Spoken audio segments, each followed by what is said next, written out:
So it was NASA polynomial between 1,000 and 3,000 K for nitrogen.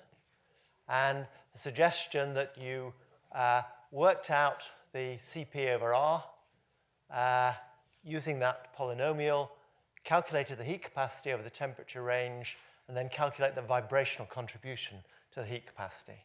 So what we're doing then is we're calculating Cp over R, and we'll get some function. And then to calculate the vibrational frequency, vibrational heat capacity, we'll take away from this 3 over 2 minus 1 minus 1, where this is the contribution from translation, this is the contribution from rotation, and this is converting from Cp to Cv. Sorry, so we're working out Cv over R, taking the expression for the total Cp and then taking these quantities away from it. And then what I suggested was, so you do that calculation and then you calculate Cv for vibration for nitrogen using statistical mechanics. And so did anybody actually do this? You did, okay. I'm so impressed. Anybody else? Okay, so one or two of you did. That's brilliant. Spreadsheets are great, aren't they? So it's something that you can do relatively quickly with a spreadsheet, provided you understand what you're doing. Let's then have a look at the results.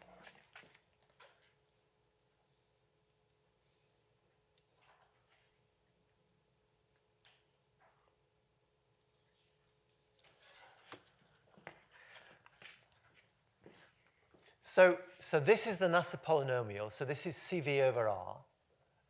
And you can see that the limit is going to be unity. So the heat capacity, if the vibration of nitrogen behaved classically, then Cv for vibration would be R. And you can see that it's approaching unity and changing quite substantially between about 0.4 and approaching 1 over this temperature range. So this shows clearly that these heat capacities, even with something like nitrogen, are temperature dependent over this range, and we need to take this into account. And this is why these NASA polynomials are so useful. And then calculating the harmonic oscillator, it lies a little bit below. So any suggestions as to why that might be? Why is the harmonic oscillator? Yeah. You're not accounting for anharmonicity, yeah. So the harmonic oscillator assumes that the vibrational levels are evenly spaced, but we know that nitrogen doesn't behave like that. It eventually dissociates, and there is anharmonicity there, and so the levels are not evenly spaced, and they drop down. That's not very clear, but the levels are displaced downwards, and the energy is equal to hc omega into v plus a half minus hc omega xe into v plus a half squared, and then if necessary you can add extra terms with higher level anharmonicities. And clearly that term becomes more and more important as the temperature, as the vibrational quantum number goes up. So the size of this anharmonicity correction gets greater as we go up in energy. Nitrogen has quite a strong vibrational frequency, quite a large vibrational frequency, a little over 2,000 wave numbers, but even so, you can see that its contribution to the heat capacity is substantial. Okay, so that's great. I hope these problems were helpful. I apologize that I didn't chase up the answers for problem 2, but you'll be able to find that on the website when eventually it goes up.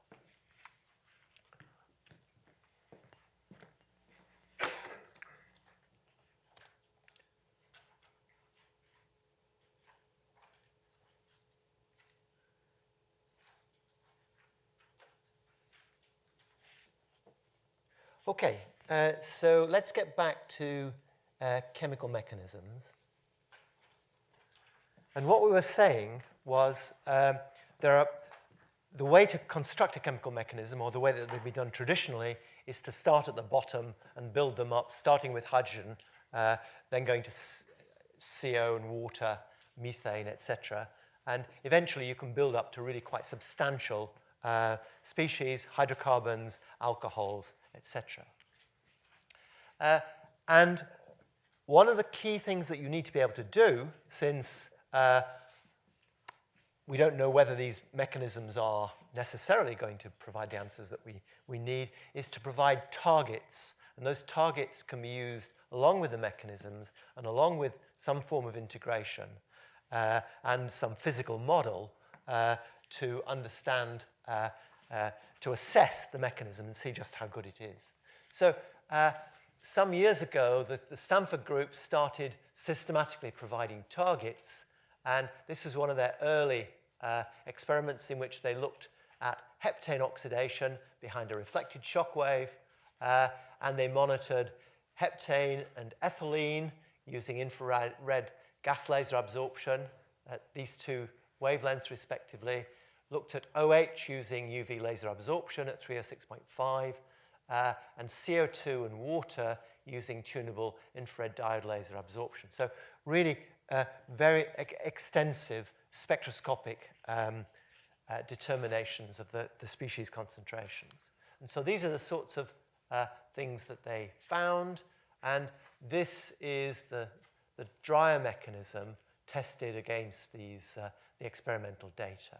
So the experimental data is the full lines, OH, water, CO2, ethylene, and the dryer mechanism is the dashed lines there. So you can see that this is allowing you to test how good the mechanism is, but also through sensitivity analysis to see which are the sensitive reactions, and also so to test which reactions you ought perhaps to be studying in greater detail. And this was a very important conclusion from Hai Wang's group, in which they used the Davidson data and did some modeling. And they found, I'll read this out because it's really important, the precise nature of the measurements imposed critical constraints on chemical kinetic models of hydrocarbon combustion. So the measurements are really good. And an a priori reaction model can be accurate in its predictions of the detailed species profiles. The kinetic parameter uncertainty remains too large to obtain a precise prediction of the data. So you may be finding that you actually predict the behavior, the observed behavior, quite well, but the uncertainty in your model predictions is quite substantial because of the uncertainties in the rate constants that are going into it. And these are the uncertainties that come from evaluations. So if you remember, we talked yesterday about evaluations, and we're a bit critical about the uncertainties that were being used. And so constraining the prior model against the species time histories within the measurement uncertainties led to notable improvements in the precision of the model. And so what this is saying is that the original rate constants, the evaluated rate constants in themselves don't tell you as much as you need, and the data from Davidson et al. Are adding a substantial amount of additional information, and we ought to be able to use that. So this is the sort of thing that they found, looking at OH, looking at ethylene. The experimental data is the solid curve, the computed one is the dashed curve, and this is the prior model over here, and this is a modified model over here, which is improved. But it's still a fairly ad hoc way of proceeding. And we talked yesterday about Tomasz Tarani's methods of improving the uncertainties in evaluated rate data. What he did subsequently was to go along and, using those arguments produced by Hai Wang, was to say, okay, let's use not only the direct measurements of the rate constants, but let's also use the indirect data, the shock tube measurements, ignition delay times, etc. And let's use those to refine the rate constants. And started off just by looking at these two here, H plus O2 and H plus O2 plus M, very sensitive reactions in hydrogen oxidation. And what they did was to define the domain of feasibility of Arrhenius parameters from the available direct measurements. And I'll show you what they mean by that in a minute. And then the optimal Arrhenius parameters were sought within this domain to reproduce the selected direct and indirect measurements. They had 9 direct measurements with 745 data points, 10 direct measurements for reaction 2 with 258 data points, 11 ignition time measurements, 79 data points, and these are all taken into account in this optimization. And so here's this dotted line here. This is for H plus O2 going to OH plus O. And the dotted line there is the domain of feasibility. So what they've done is they've taken all the data and basically put an envelope around all of those rate data, the directly measured rate data, saying that the optimized rate constants must be somewhere within that range of uncertainty. This then, the blue line there is the Balch evaluation. The red line is the best fit from this coupled analysis looking at both direct and indirect measurements. And the red dotted line is the uncertainty. And so they've considerably reduced, they've got quite a small uncertainty there as a result of fitting to both direct and indirect measurements. And go over here to H plus O2 plus M. This is the original Balch evaluation values, and here's the best fit value with the range of uncertainty. Somewhat larger now, but still considerably smaller than that full domain of possibility. The Balch uncertainties were significantly less than this full domain of possibility, but nevertheless they were much larger than these uncertainties here. And this is shown here. So this is the initial uncertainty, those dotted lines for the two reactions. There's the Balch uncertainties, and then this is the optimized value. So by doing this, the Tarani group have considerably improved the uncertainty in the measurements. And this is absolutely key if what you want to do is you want to check and perhaps optimize a model. Because if you're going to optimize the model, you've got to move within the bounds of uncertainties in these rate constants. And the bounds of uncertainties were just too great from the evaluation, but now they've been considerably reduced. I won't go through this in any detail. You probably can't read it. But these are the correlations between the rate parameters and between A1, N1, and E1. And you can see there's a huge amount of correlation between these parameters in themselves, but there's also a significant amount of correlation between the rate constants for reaction 1 and the rate constants for reaction 2.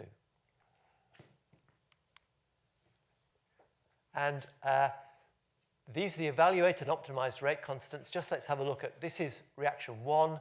So there's the Balch. The uncertainty was 0.1 at 800, 0.2 at 3500 K. This is quite a well-defined rate constant from direct measurements, but it's been improved considerably. Uncertainties of 0.025, 0.022, 0.029 by using both the direct and the indirect measurements. He then took this further in 2015.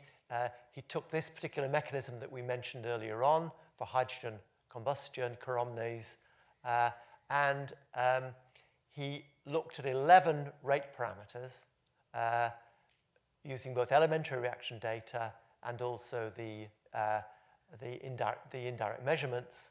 And the analysis provides a new mechanism, including new rate constants with a covariance matrix and temperature-dependent posterior uncertainty ranges.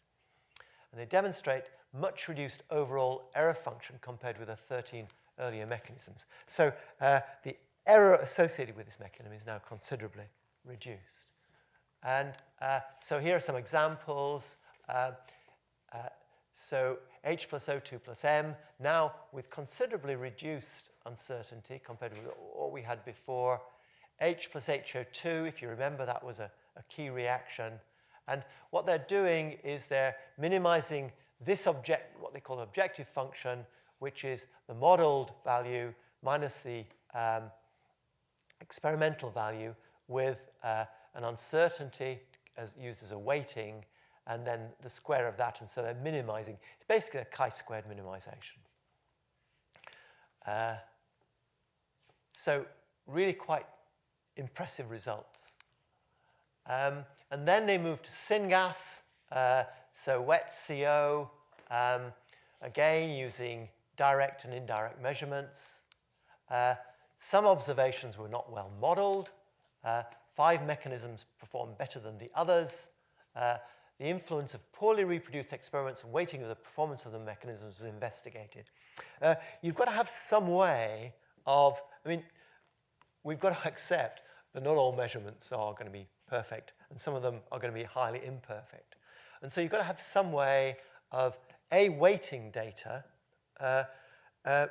but the only way you can really do that is using the uncertainties which are quoted in the measurements. But then what you've got to be able to do, if you've got, say, something that is an outlier, you've got to be able to reject it. But you've got to be able to reject it on objective grounds. The analysis of local sensitivity coefficients showed the influence of selected reactions and helped to identify those reactions that require more attention. And that's really one of the key aspects of this sort of investigation. And here's our old friend, HO2 plus HO2 going to hydrogen peroxide plus O2. You remember we've talked about this twice before. We said that at high temperatures, there's something wrong with the experimental measurements. We looked at theory yesterday and showed that produced significant deviations from experiment.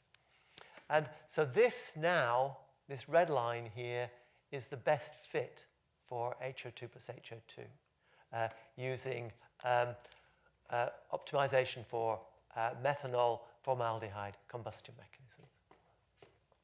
And the dashed line there is the theory line, which was included in the optimization. And this shading here gives you the uncertainty in that rate constant. So the prior uncertainty limits are large. So these are the prior uncertainty limits here, especially at high T, reflecting substantial disagreements.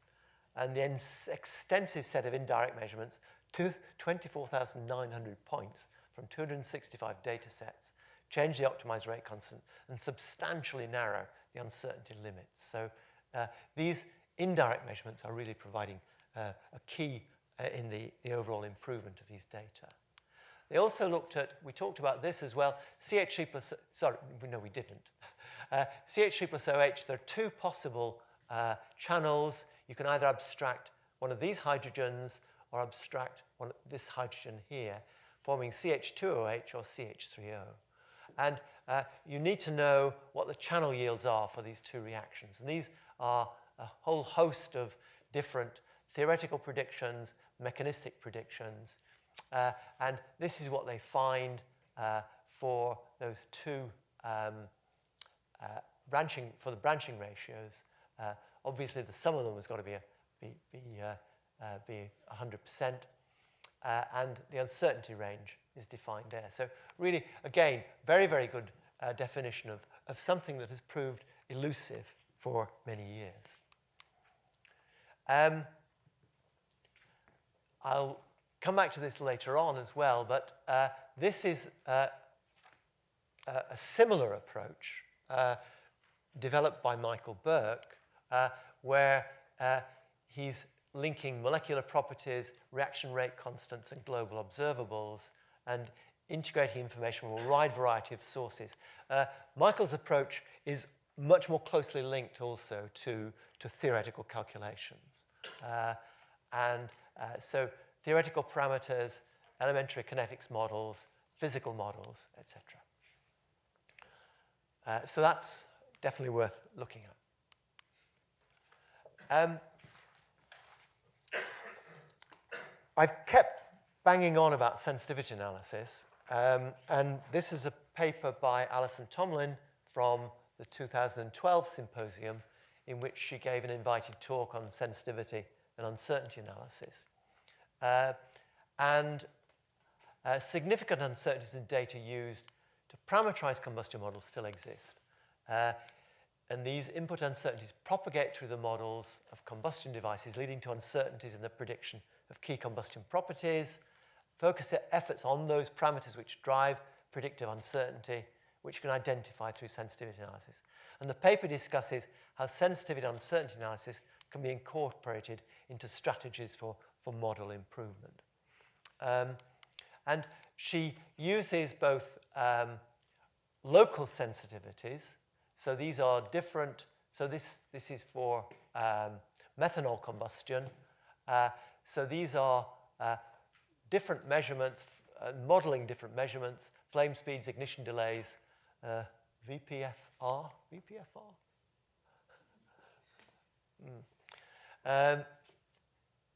And you can see the sensitivities of the various parameters. And this is a global analysis of the sensitivity. So what she does here is to do a Monte Carlo type analysis in which each rate constant, each thermodynamic parameter has a range of uncertainties, which is usually assumed to be Gaussian. And she randomly picks from within that range of uncertainties for each of the different parameters, and then does the calculation many, many, many times. And from that, she can develop global uncertainties. And this is what's called a Morris analysis, a screening analysis, which tells you, and this is on thermodynamic properties, and shows the standard deviation versus the absolute mean perturbation for these different things. So something up here is highly uncertain and contributing, that uncertainty is contributing significantly to the model calculations. And there are different global analysis methods that Alison discusses in this paper. This is a similar, a related analysis by Tomasz Tarani. Tomasz Tarani and Alison Tomlin work quite closely together and have done for quite some time. And they bring their respective skills to a whole host of interesting problems along these sorts of lines. Applied it to mechanism to model ignition delay times for syngas air, 15 species, 48 reactions. Most of the parameters have large correlated sensitivity indices. So we showed that there were correlations between that H plus O2 going to OH plus O and H plus O2 plus M, or correlations between all of the various parameters, A, N, E, for both reactions. And this persists. And so the correlation between the parameters has a high influence on the results. And they found in this analysis for syngas that parameters belonging to only 5 elementary reactions have significant marginal sensitivity indices. So there are 5 reactions that are contributing primarily to what's going on here. And this goes to show some of the problems that arise when you use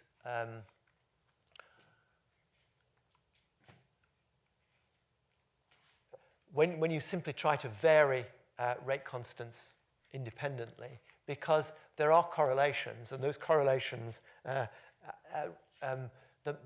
analysis responds to those correlations. So only 5 elementary reactions of this, 48 reactions, had significant final marginal sensitivity indices. And the results of the global sensitivity analysis were compared with the corresponding results for the local sensitivity analysis, and the same set of reactions is indicated to be important for both of these approaches. Okay, so that's discussion of analyzing mechanisms and trying to understand, trying to reduce the uncertainties in the parameters in the reactions, and also to understand which are the sensitive reactions. And those all are coming out of analyses using constructed mechanisms. And one of the big developments in recent years has been this work at MIT and Northeastern on automatic mechanism generation using what's called a reaction mechanism generator. So constructs chemical kinetic models composed of elementary reaction steps, and it does it automatically. It does it computationally. It uses Cantherm, which is developed and distributed as part of this Python package, and can be used as a standalone package to determine thermochemistry, transition state theory, master equations, etc. And so this is a flow diagram for a reaction system that's shown on the RMG website, which we'll have a look at now.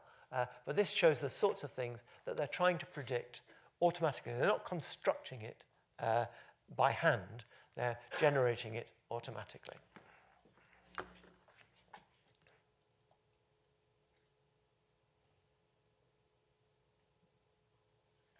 Oops.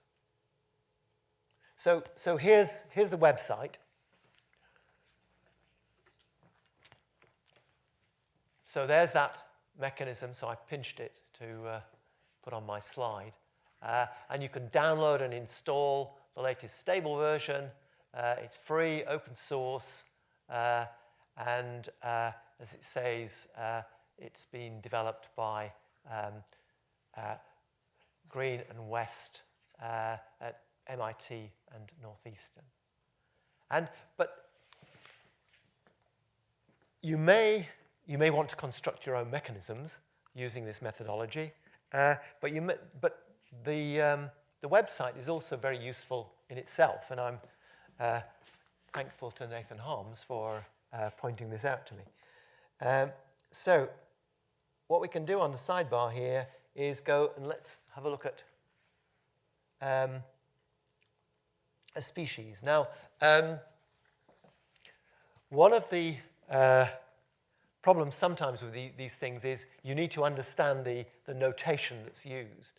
And the notation that's used quite widely in this is smile strings. Have any of you come across and used smile strings? Yeah, some of you. They're quite easy to understand, but you need to spend a bit of time understanding them. But here I'm not going to use a smile string. I'm just going to put in this. I'm just going to put in butanol. And what it puts up is an adjacency list, first of all, which tells you which atoms are next to which atoms. And we can then search the thermochemistry. And so if we scroll down here, there's a huge amount of thermodynamic data here for butanol. I chose butanol because these groups have worked extensively on these C4 oxygenated species. Whoops, I shouldn't do that. I'll stop using that and go back to here.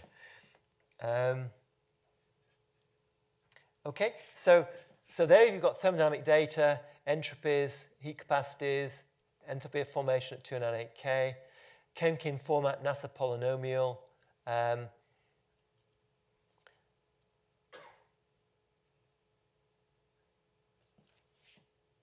So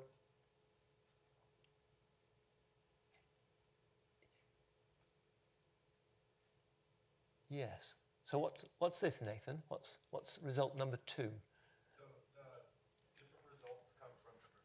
Okay. So one of them, I think the top one comes from, can you scroll up a little bit?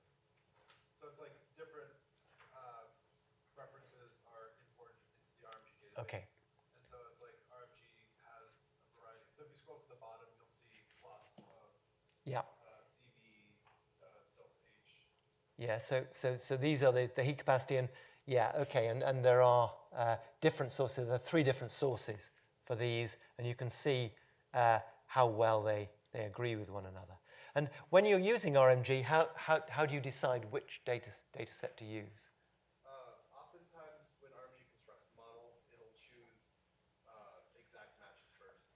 So if you're saying I'm trying to do combustion butanol, and it finds that one of the RMG database comes from CCSD calcs, it will use that. If not, it'll try and estimate it using group additivity. Okay. So, yeah. Okay, so we can also do a kinetic search, and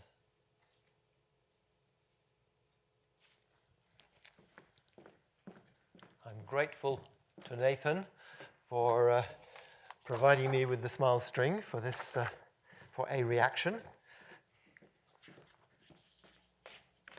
Somewhere? Yeah. Okay, so with these smile strings, you don't put hydrogen atoms down. So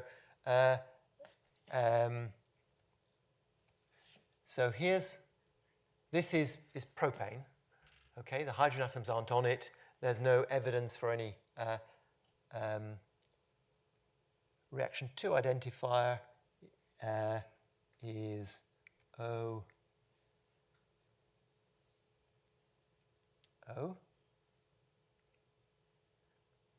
Product 1 identifier is, we are actually putting hydrogens in here because, oops, there's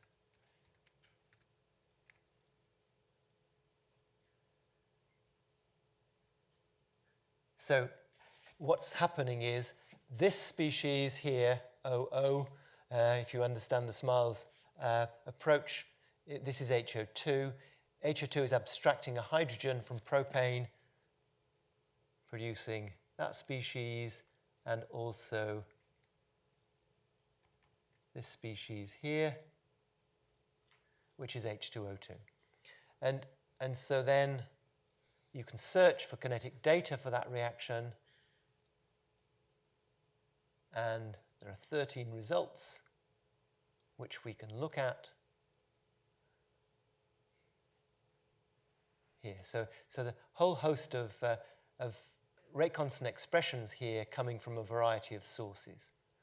And again, how do you decide what you're going to do about these? Oftentimes, so deciding between individual sources comes down to which data is recently published or where the data comes from. Because you can add little taglines to say, oh, this data did come from quantum mechanics, or this data did come from experimental data. So, and there's also, again, rate rules or group additivity estimations that can be done as well. So oftentimes, RMG, when constructing a model, will go for the closest actual match, and if that doesn't exist, it'll estimate it using Okay. rules. Okay, so this is giving you insights into the way RMG is used, but also it's a data resource that you can use yourself. So by going to this website, you can, and a lot of these reactions are reactions which can be quite complex, and it gives you access to the available data. Another source of data is the NIST kinetic database, and you actually link this to NIST as well, or you can link this to NIST as well. I think you scroll at the top. Yeah, there's a NIST link, yeah. So you don't even need to go back to NIST, you can actually download them here. Okay, so I'm very grateful for that insight. So let's go back here.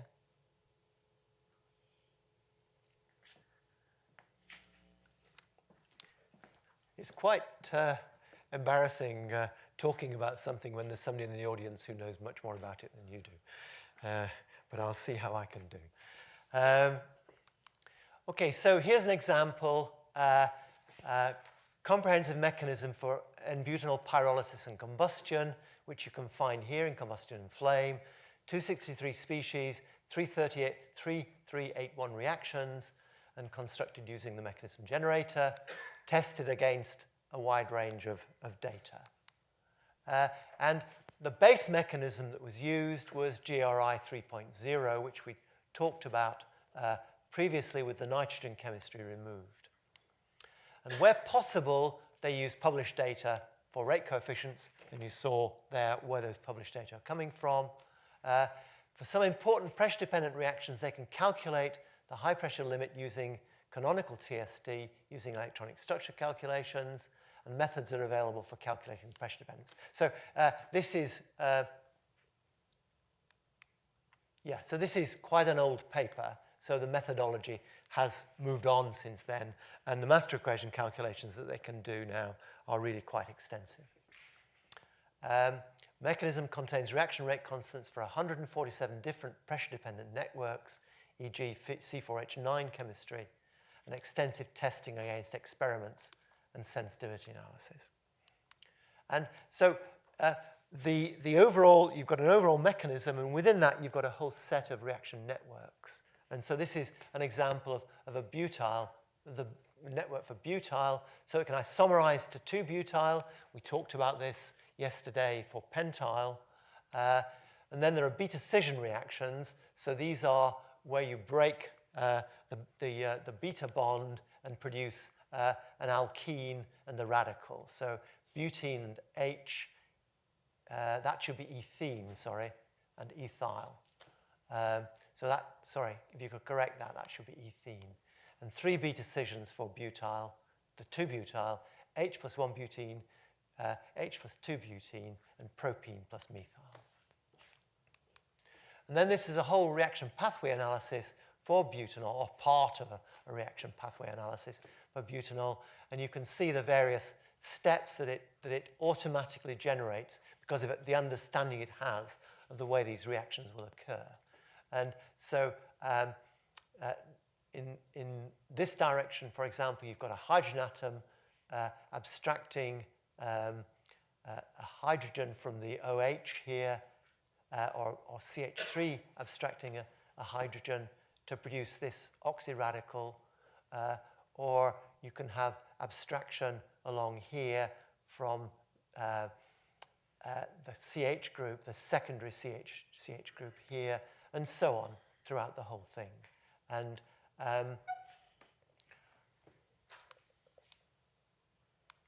so these are automatically generated, and then there is the problem of providing rate constants for these, and those are experimental measurements where they're available, and if not, they have to be estimated in some way. So automatic estimation of pressure-dependent rate constants, the general framework for accurately and efficiently estimating pressure-dependent rate coefficients. And so they use, they need to have densities of state. So these are full master equation calculations, but they're done within the overall optimization process. So they've got to be fast and efficient, and they might not be as phenomenally good as a master equation if you were just doing a master equation calculation. But this is one analysis of one pressure-dependent reaction in this overall kinetic scheme. So these have got to be very efficient master equation calculations. So 3 methods of simplifying the full master equation model network to a single set of phenomenological rates. Now, this is a recent paper, 2018, and this is a development that's taking a little while to get going, but it's really, it's quite remarkable, the aims of this aspect of of RMG. If you've got, say, a unimolecular reaction, which involves several functional groups within the molecule, then we have preconceived ideas of where what reactions will take place. And we look for the transition states that correspond to those preconceived ideas. But by doing that, we may actually miss out on lots of possibilities, lots of possible reactions that can occur. And so what this paper does is to look and automatically search in quite a sophisticated way for any possible transition states that they can find, regardless of the energy of the transition state. But they're searching around in configuration space to find these transition states. So a combination of density functional theory with automated transition state search algorithms applied to the unimolecular reactions of this species, hydroperoxypropanol. And this is what I was saying. So here's a highly functionalized molecule. And they use several different approaches from different laboratories. And 75 elementary reactions were found, and 68 of these were previously unknown and completely unexpected. So this is what I mean about we go into this problem, we have preconceived ideas, and only 7 of those, we might have 7 of those which we expected here, but they found another 68. Now, a lot of them have got high activation energies, but nevertheless, they could be significant. So, but several of them involve low barrier reactions that may be relevant in combustion and in atmospheric chemistry. And so these are the 3 different approaches, and this is the set of activation barriers that they found. And then this is a selection of the reactions, and these are the activation energies for the forward and the reverse reactions. And this Korchek reaction was an expected one. It's what you would expect as the lowest energy barrier reaction for this overall process, in which you're going. So there's the reactant. You're transferring hydrogen atom and cyclizing and producing this cyclic species here. But this has the potential to be a really very, very important development where we may find all sorts of interesting new reactions that we hadn't dreamed of before. And here are some additional reactions that on RMG that I've just put in, and I would strongly recommend reading about it, because increasingly I think this is going to be a way in which mechanisms are generated.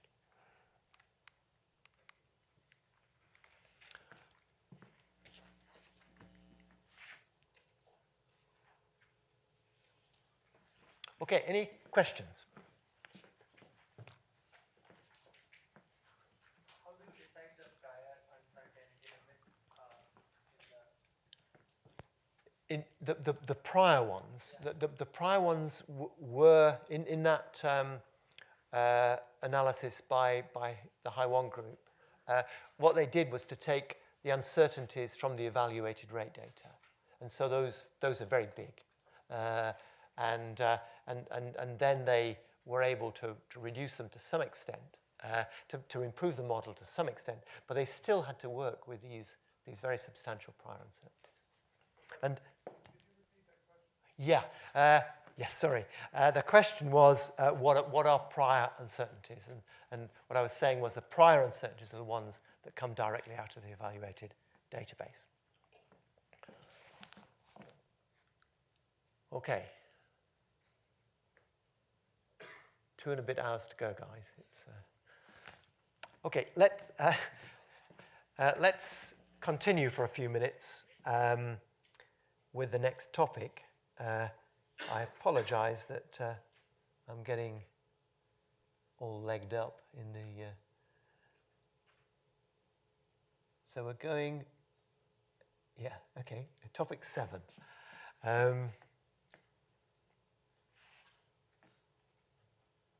So this is autoignition.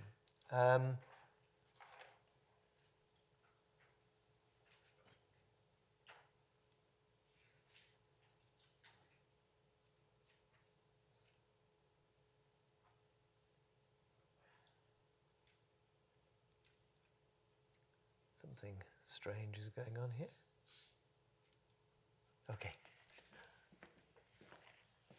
Okay, this is a topic that has been of interest for some years, but in recent years there's been quite a lot of activity in it. And it's really, this is all about low temperature combustion, low temperature oxidation. So it's really combustion in the roughly the 500 to 1,000 K range, which shows a region of slow reaction and regions of explosion or ignition. And so these are the dividing lines. So we've got low temperatures, intermediate temperatures, high temperatures. What's meant by low depends to some extent on the fuel. The main thing is that this chemistry down here depends upon peroxy radical chemistry. And it's the cause of knock in gasoline engines and of the desired autoignition in diesel engines. And there's a region of negative temperature coefficient, which I'll explain in a minute, where the reaction changes from branching to termination as the temperature increases. So as you move through this region here, you have this peroxy radical chemistry that leads to branching. You then turn off that branching and move into an intermediate region and then into this high temperature region here where you get branching again. And the branching up here is related to the small radical chemistry that we know and love. And peroxy radical chemistry is central to combustion in this low temperature region. So this is what the mechanism looks like.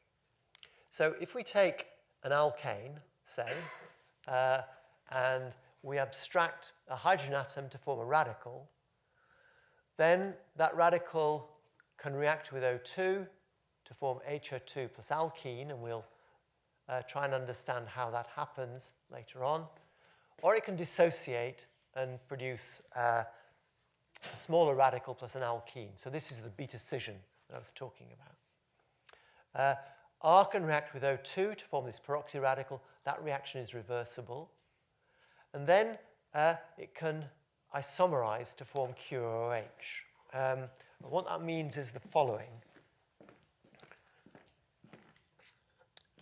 That if we've got, say, CH3, CH2, move that down there, CH2, CH2, O2, this peroxy radical species can transfer this hydrogen atom from there to there. So we finish up with a radical center here and a hydroperoxide. So that's the product of the reaction, that hydroperoxide with a radical center over there. So it's still a radical, and it's given the symbol QOH.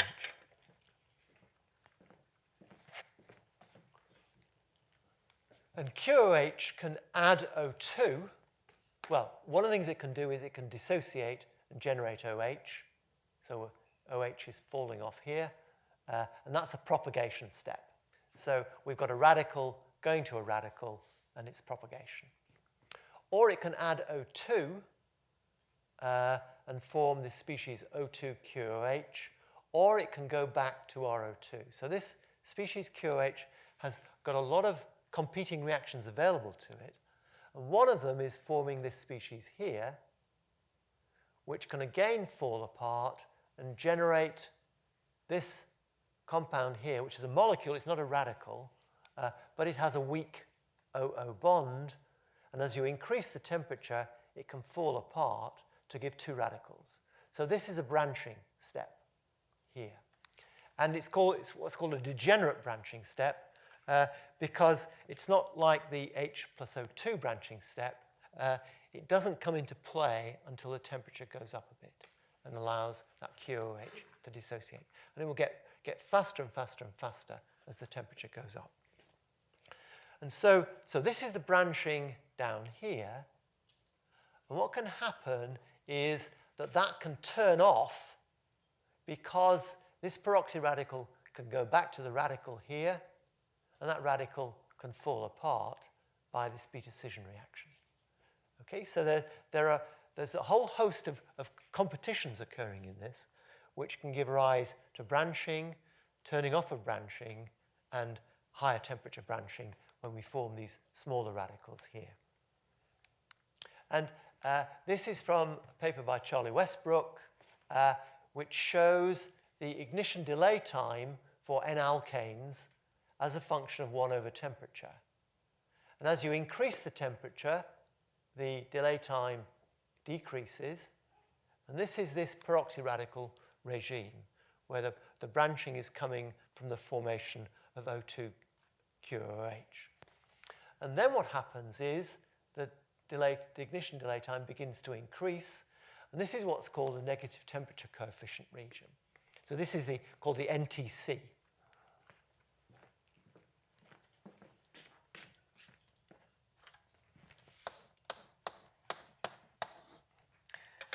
And so what's happening there is these radical fragmentation, peroxy radical going back to the radical is beginning to play a role, and switching the ignition off.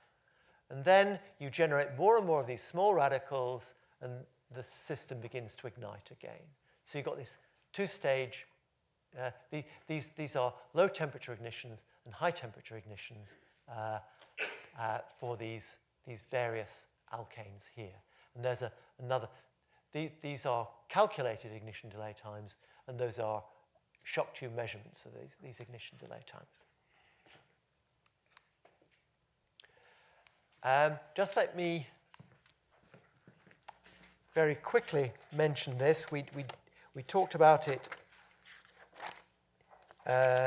yesterday or the day before. It's all becoming a blur.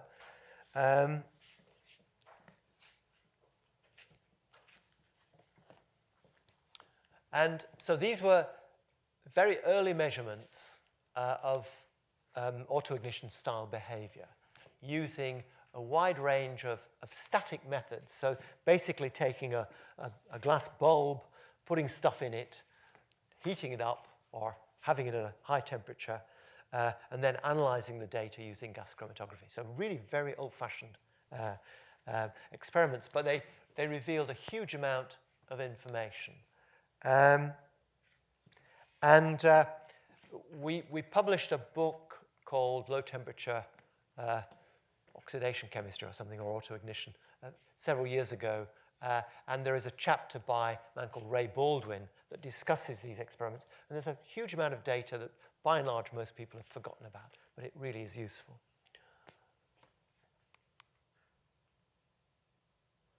Right. Okay, so let's break there, come back in